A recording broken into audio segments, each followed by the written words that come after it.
posted. Before I forget, Margaret, I have been building up another box full of Cerebus and Hell scraps, since you don't want me to throw anything out.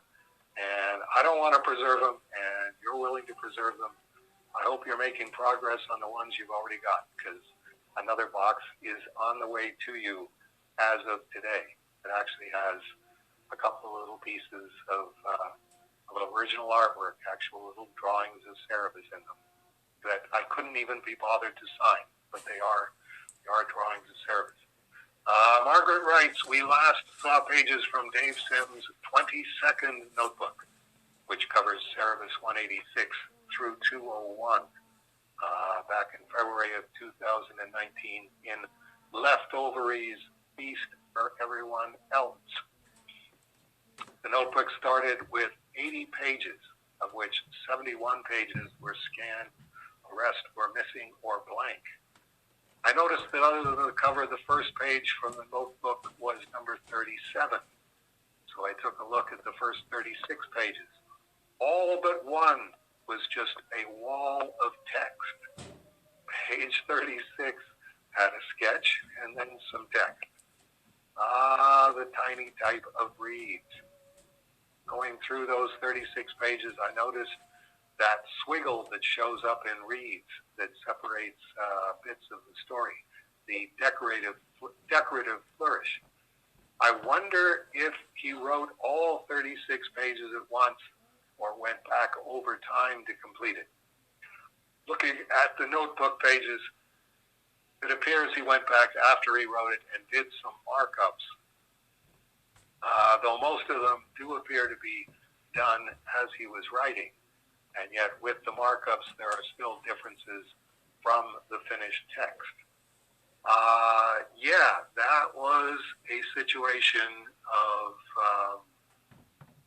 once I knew what it was that I was going to be doing with reads, and that was sort of not a lengthy process, but there was certainly a few blind alleys I went down. The page that had all of the background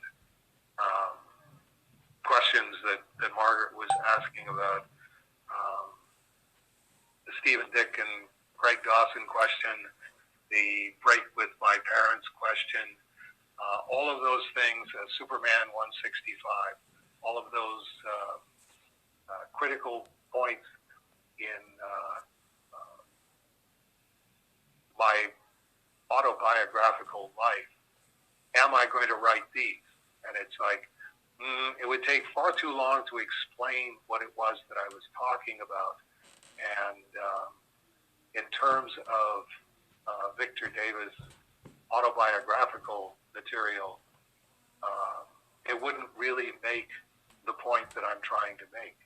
When I arrived at the idea, okay, what Reeves is going to be made up of is what Dave Sim is thinking right now, mixed with what Dave Sim is experiencing right now, which was a precursor of comic art metaphysics. I was pretty certain that just things that were happening to me as Dave Sim, Cerebus, artist, writer, publisher, would make interesting, pithy little paragraphs that would lead up to and point in the direction of this is an apex moment in Cerebus. So consequently, yes, those 36 pages, I may not have written them in one sitting, but I went, okay, now that I know what I'm doing, this is going to be as easy as falling off of a log. It's like, what am I thinking right now? You just tell me when to stop, because it's like I have been thinking nonstop about all of these things. So I would just write that, and then I think probably take a break or put it aside and say, okay, Ernest Hemingway's advice, quit when you're going good, and then come back to it where I just have to read the last sentence and go, oh, I know where I was, and I know where I was going with this. Pretty confident of it. And the liberation of being able to just write prose,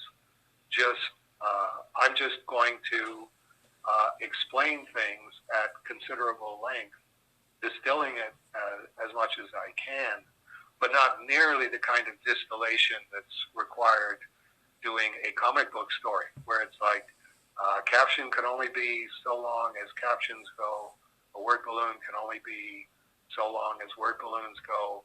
You've got to toss them up in terms of silent panels. You've got to try and get the prose down to the most basic kind of communication, to just be able to blah blah blah blah blah blah blah blah blah blah blah blah blah blah blah blah blah blah, like 100-pound weight being lifted off of my shoulders. And I would. There was 3 stages to that. There was writing all of that, and then going back and rereading it, and going, could have phrased that a little better, so that it's clearer what it is that I'm trying to say. And then once I had that done in the notebooks, then sitting down and typing the whole thing, so that there was a typescript, and you see more at that stage where you're going, okay, now I'm typing it, and I don't want to have to retype it, so let's really bear down here and really look at each sentence as I'm working on it and say, is there a better way to phrase this? Excuse me. Is there a better or more accurate way to phrase this? Speak now or forever hold your peace, because this is the sentence that we're looking at. This is the sentence that we're working on. The typist doesn't want to retype it. So if you're fine with how it reads, that's how it's going in. If you want to change it right now. And to which Dan F. E. Dan E. Yes, ask. He writes, quote, Dave Sim, unquote, crosses it out and substitutes, quote, Victor Davis, unquote. But earlier in the page, he had written Victor Davis, in quotes. Has Dave ever addressed the concept of Victor Davis substituting for his name, where everyone else, Gerhard Alan Moore, appears, quote, as is, unquote? Yeah, that's actually a very simple one. Victor Davis is just typewritten words, and not a flesh and blood human being. Dave Sim is the opposite. I'm a flesh and blood human being. I'm not typewritten words. So if I'm going to do Victor Davis, if I'm going to do Dave Sim as typewritten words, I'm not going to call him Dave Sim, because I want to keep squarely on the side of reality here. Dave Sim is a flesh and blood human being. He's not just a bunch of typewritten words. So anytime that Dave Sim becomes typewritten words, I'm going to call him Victor Davis. And it sounds like a good please hold question for Dave. Quote, how much of the 36 pages was written in the first pass, and how much editing was there? Unquote.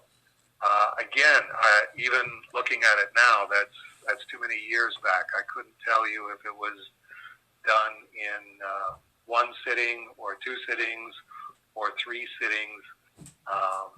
Editing, the editing would have been ongoing, because I knew that I wanted a profusion of text pages in reads when I was working on reads, and I would have been working on reads for at least 2 years before I actually committed anything to paper. So a lot of the what would be called an editing process, because I'm both the writer and the editor. That's an ongoing mental process where I would, and I still do, when I'm writing text. It's okay. I'm going to write about New Mutants, the Slumber Party issue. I could probably write a reasonable sized book about New Mutants, the Slumber Party issue, but there's better uses for my time. So I edit back and go, okay, what's the most interesting things that I have to say about this? And how can I get this thing that I can see in my head being 5 pages long, get it down to a couple of paragraphs or 3 or 4 paragraphs, or once I start typing it going, well, okay, I can't really keep it to 3 or 4 paragraphs. Let's go half a page on this one. That's always been my situation as a writer who edits himself.